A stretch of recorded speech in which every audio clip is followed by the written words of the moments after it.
जोंनि माइनावफोरा एसे गोसो जायो बिथांमोन जोंनि माइनावफोरा न'खरखौ खोख्लैनोबो हायो आरो बिथांमोना गोजौआव लाखिनानै सोरगोआवबो थांनो हायो आरो जोंनि खोख्लैनानै बिथांमोना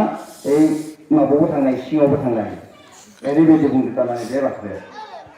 बेनिखायनो बैसोर आइजोफोरखौ जोङो सनमान खालामनांगौ दा आइजोफोरनियाव मोनस्नि नङा मोनदाइन गियाना थाथारनांगौ बेखौसो आं नोंथांमोननो फोरमायनो सानदों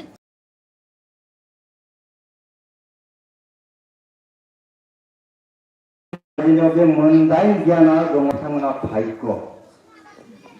आरो बे मोनदाइन गियाना जाययाव गैया बिथांमोना सोरनिबाफ्राय नायनानै सोलोंनानै लानांगौ बेबायदि दा बेफोर मोनदाइन तत्वफोरा मा लाखिनो गोनां मोनाव गोसोआव लाखिनो गोनां दा बेखौ संस्कृतआव बुंदों थारमाने दा बेफोरो जाहैबाय किरिति होनना बुंदों एक नम्बर किरिति सिरिति बाक्यस्य नारिनां हेति मेधा खेमा एबा निमाहा बेनिफ्राय स्रिमिति माने गोसोआव थानाय किरितिनि अर्थआ जाबाय नोंथाङा जे खामानि मावो बियो सोबजोंबो बाख्नायजाथाव जानांगोन जे खामानिखौ मावदों बे बाख्नायजाथाव जानांगोन आरो न'खरनि परियालफोरखौबो मोजां लाखिनांगौ आरो परिबेश परियाल नोंथाङा न' लिरनायानो जा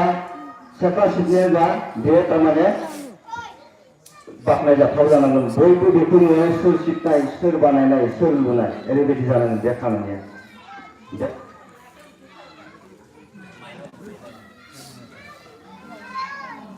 बेनि उनाव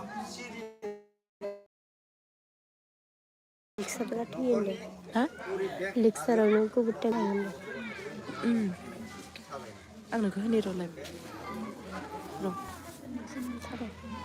बेनिफ्राय मा दङ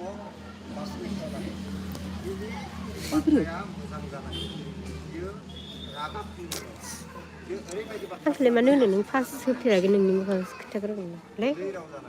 फाग्लि र'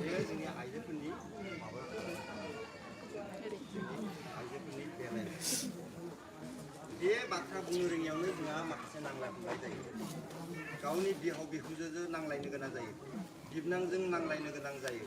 सोरबा गामिनि नसुंसेनिजों नांलायनो गोनां जायो थारमाने बेनि रावा मोजां मोजां ससा बाथ्रा बुंदों खिन्थु प्रिय जायाखै हयथ' प्रिय हिन्जावा नाय हिन्जाव माने थारमाने बियो गान जानाय अपकार माने बे बाथ्राया मा बुंनांगोन गोसोआव फिसा मोनसे लाबोनो हानांगोन बे नारिनां बाथ्राया थारमाने सत्य जानांगोन नों खदायनि मिसा बुंबाय थायोब्ला नोङो सत्य सोलिनाय बा थार बाथ्रा बुंनायनि सिगाङाव खर'खौ दैखांनानै मोजां बाथ्रा बुंनो हाया खदायनो गंगायसो बुंबाय थायो थारमाने मिसा थांदोखो थाङाखै होनना बुंदों मेगनजों मेगन नायनानै मोजां सलिना केमेराया बाहाय बेनिखायनो जोंनि माइनावफोरनि खालामदो हौवासा गथ'फोर थारमाने हिनजावसा बुंदों हौवासा गथ'निख्रुइ हिनजावसा गथ'खौ मोजाङै गियान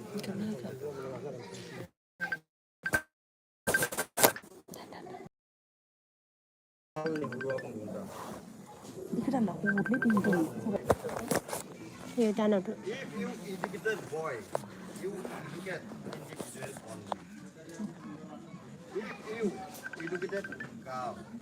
you educate